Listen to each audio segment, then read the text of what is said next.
Hello friends, my name is Mitesh Mitter and I am here to introduce a topic of SEBI. In that we can see the two topic, prohibition of insider trading regulation, and second one is prohibition of fraudulent and unfair trade practices related to security market regulation. So let's start it. Introduction. We know the Security Exchange Board of India, also known as the SEBI, was first established in 1988 as a non-statutory body for regulating the securities market. It became an autonomous body on 12th April 1992 and was accordingly statutory power in the passing of the SEBI Act of 1992 by the Indian Parliament. After the its headquarters in Mumbai, Maharashtra.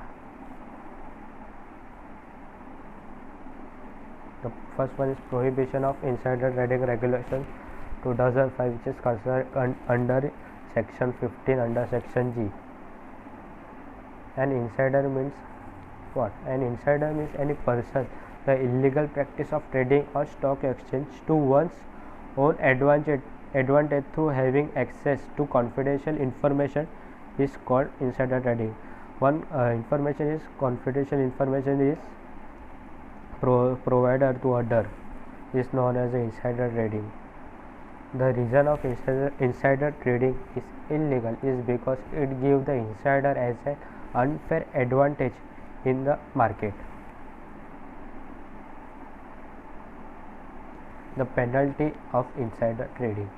The penalty for insider trading is the person is liable for the penalty of rupees 25 crore or 3 times the amount of profit made out of insider trading, whichever is level. Which means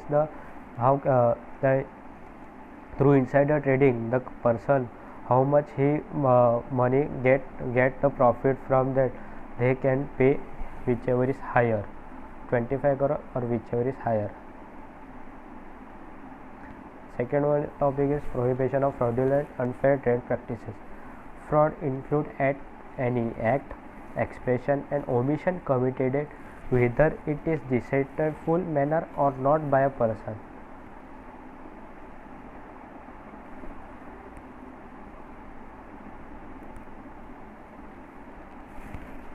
A person or his agent to deal in security whether or not there is any wrongful gain or avoidance of any losses.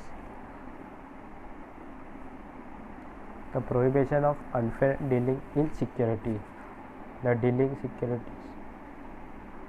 prohibition of fraudulent and unfair trade practices regulation was passed on 17 July of 2003. The following points are unacceptable in securities market for regulation security market from fraud or any scam. Creating a fake appearance of a trading of securities that give a false appearance on the market securities. The fraudulent dealing in securities. The dealing in securities include an act of buying and selling or agreeing to buy or sell any security, any issue of any security, or otherwise transacting in any way in any security by any person as a principal agent. So accessing capital market is different from dealing in securities. Thank you.